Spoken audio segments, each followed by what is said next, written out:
Bom dia, meus amores. Estamos dando continuidade ao conteúdo de práticas agrícolas e hoje eu estou voltando para vocês com a prática de irrigação. Ela é muito conhecida e eu tenho certeza que vocês fizeram ela no experimento que eu pedi para vocês, que vocês mandaram os videozinhos que eu amei, achei bárbaro e vocês fizeram bem dentro do que eu queria mesmo. Então, a irrigação nada mais é do que o ato de regar, na linguagem popular, né, as nossas plantinhas. Mas a gente vai entender melhor agora os tipos de irrigação e a importância desse processo para a agricultura, né? Vamos lá. Aqui eu tenho dois métodos de irrigação, né, o por gotejamento e o por aspersão. Esses são aqueles regadores altos que ficam jogando água para uma distância maior.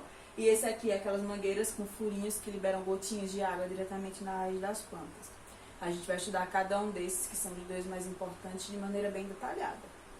Bem, falando um pouco da irrigação e do porquê ela surgiu e a importância dela, né?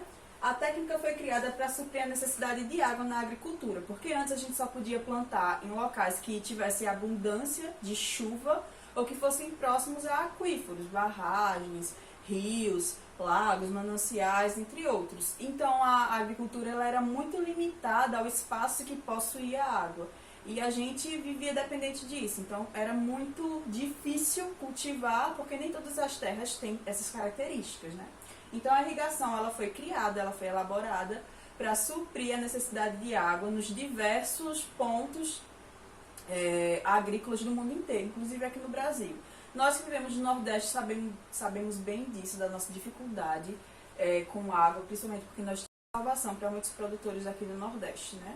E através dela a gente consegue plantar em áreas diversas. Então, vou começar aqui com um tipo de irrigação que a gente chama de localizada, né? Ela é a irrigação por gotejamento, porque literalmente são gotinhas de água que caem das mangueiras diretamente na raiz das plantas. Então, eu separei alguns pontos importantes desse tipo de irrigação. A água é aplicada diretamente nas raízes, ela atinge uma profundidade maior porque é localizada e cai constantemente a água naquela mesma direção, né? Ela utiliza sistemas de gotejamento, então é a mangueira com furinhos e as gotinhas vão caindo ao longo do dia. Ela tem um baixo custo de energia e de água também, se adapta a qualquer tipo de solo e você tem um pequeno gasto com mão de obra. Você tem um gasto maior com mangueiras, né? Que no caso são os materiais para elaborar esse sistema.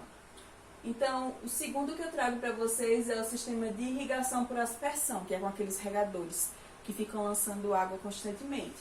Então, ele é uma simulação de chuva artificial, porém direcionada, né? Não é viável em solos muito inclinados, então se você tem uma inclinação do solo, esse tipo de irrigação não é adequado, ele não vai funcionar bem. É preciso um grande conhecimento técnico para trabalhar com ele, então você vai ter que estar contratando um profissional, um engenheiro agronômico, um técnico para elaborar todo o projeto, fazer com que funcione bem, para que você não tenha muitos gastos, né? Ela tem um baixo custo de mão de obra, ela tem eficiência na distribuição de água, consegue lançar bastante água. No entanto, ela tem alguns pontos negativos. Primeiro, você tem um alto custo de energia e também de água. E segundo, ela aumenta as doenças causadas nas plantas, né? Quais são as doenças mais comuns de plantas? São doenças causadas por fungos, que lá no sétimo ano a gente vai ver que são micro-organismos que adoram calor e umidade. Qual é a parte da planta que precisa de água? É a raiz. Mas esse sistema de irrigação, ele molha toda a planta, as folhas e o caule também. Então, essa planta úmida recebe muitas vezes os fungos do solo que voam quando a água toca no solo, né?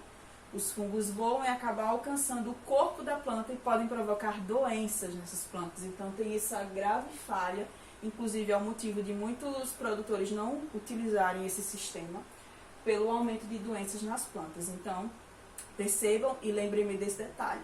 A parte da planta que precisa de água é a raiz, que é o órgão de absorção. As folhas não precisam.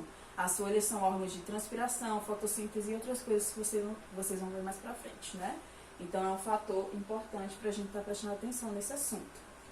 Em seguida, a gente tem esses outros três tipos de irrigação que eu separei porque eles têm importância um pouquinho menor, não são tão utilizados como os dois primeiros. A gente tem a fertirrigação, que pode ser de qualquer um dos tipos, no entanto a gente tem fertilizante diluído na água, então a planta já é irrigada e nutrida ao mesmo tempo.